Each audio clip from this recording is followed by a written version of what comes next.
Friends, last time we discussed about how to, you know, uh, draw the composite curve for single stream problem. Single stream in the sense that one hot stream and one cold stream. This time, let us see how can we extend that principle to multiple streams.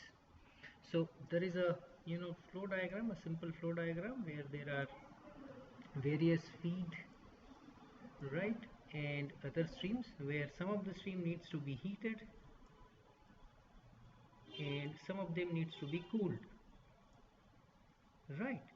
So if you want to combine this and make reduction in the utility requirement which are mentioned in this flow diagram, how do we use our uh, analysis of converting the streams into a composite curve? So let us try to see that. So this is a particular process.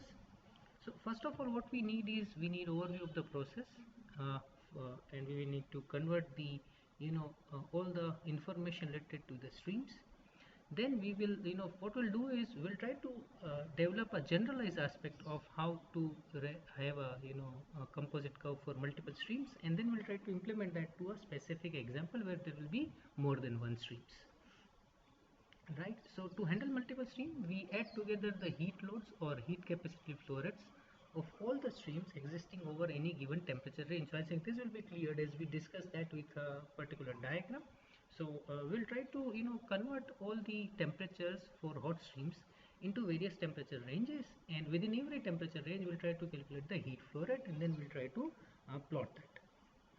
So we convert entire set into a single stream, or in fact multiple streams will be represented by a single stream in terms of its temperature interval, and for every temperature interval there will be a corresponding enthalpy, and we can plot that on an enthalpy temperature diagram.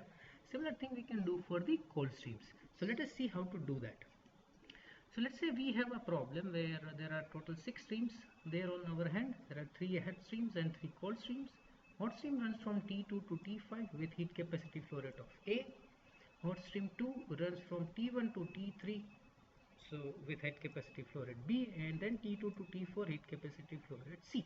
So if you look at this, I have got total T1 to T2, T3, T1, T2, T3, T4 and T5. These are the intervals available for my hot stream, right? So T1, T2, T2 is common, T3, T4 and T5. If all the 6 are different, I'll have all the 6 listed here. If more than one, that is T2, more than one are duplicating it in terms of values, I'll have lesser temperature interval, but I'll convert that into the interval. And now for every interval, my job is to find out corresponding delta H.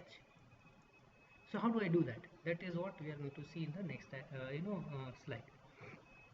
So I have plotted individual streams right on the diagram: T1, T2, T3, T4, T5.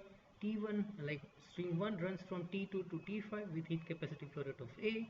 Stream 2 runs from T1 to T3 with heat capacity flow rate B, and stream 3 runs from T2 to T4 with heat capacity flow rate C. Now if you look at first interval between T1 to T2, there is only one stream, and that is stream number 2 with heat capacity flow rate B. And hence, if I want to find out enthalpy corresponding to that, it will be delta H into Cp. Delta H is equal to Cp into dt, where Cp is B. So it will be B into T1 minus T2. That should come here. But for the second interval, that is between T2 to T3, I have got 3 streams. Stream number 1, 2 and 3. So what I'll do is, what I have is A into, like A is heat capacity flow rate, T3 or T2 minus T3 plus B into T2 minus T3 plus C into T2 minus T3, or delta T for the given interval, which can be written as this. Can I write like this? Because T2 minus T3 is common for all, so I can write A plus B plus C. What is A plus B plus C?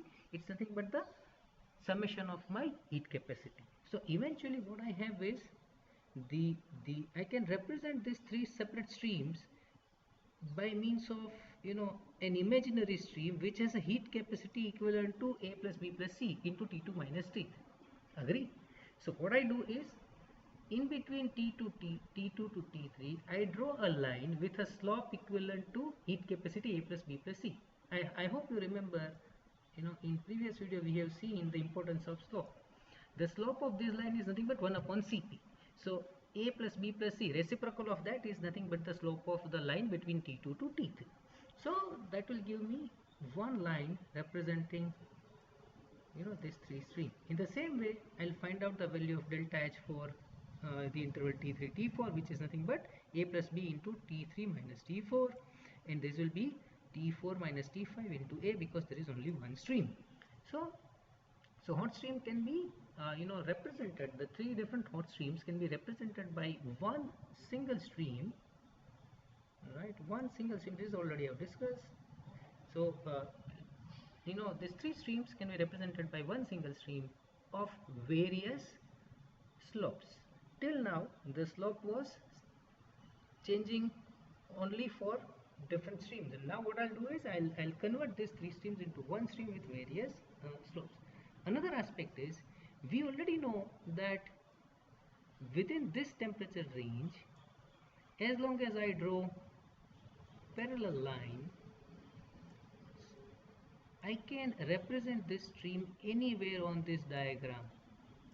So what I can do is, I can draw this here and I can start my second line from here. So which I would like to show it here. Like, see, my previous diagram shows this line here, and please consider this as a parallel line to this. This can be shifted here without any issues, because I'm only worried about delta H1, and delta H1 would be same for this line as well as this line. So this line is hot composite curve representing my three hot streams, right? In the same manner, I can generate the cold composite curve, and when I put them on the same scale, they would become, right, they will give me the feel of a single stream, right? So this is exactly what we did for a single stream. Now this is what is the pinch, right? And if I want to increase this pinch, like this is similarly a kind of a problem which we started off with. So these are the data, and this can be converted into hot composite curve, two streams converted into one stream, right? Here only single stream, summation of that will be this slope and this. So this will be hot composite curve, this will be cold composite curve, and then this is for delta T minimum 10 and this is for delta T minimum 20. So just like we did it for a single stream example, we can have the energy target for multiple streams.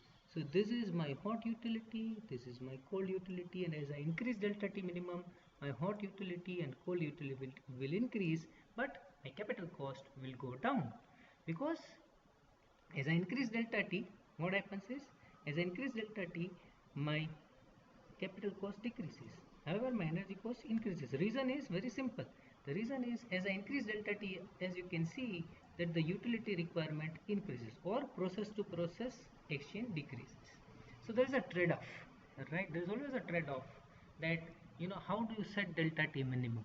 So once you set delta T minimum, you will find out the total cost by finding out capital cost and operating cost. Then you will make a kind of optimization, and by this you get the optimum value of delta T minimum. So by drawing the lines from hot composite and cold composite curve, and by moving around them on the TQ diagram, you can identify, or you can set the target for your hot utility, cold utility, and your pinch point. This is the pinch point, right? This is the pinch point, right? So I think we'll stop here for this video, and when we meet next time, we will talk about heat recovery pinch. We'll talk more about that, and the problem table algorithm, which is the conversion of this graphical method into a kind of simple algorithm which will give you minimum hot utility and minimum cold utility. Thank you.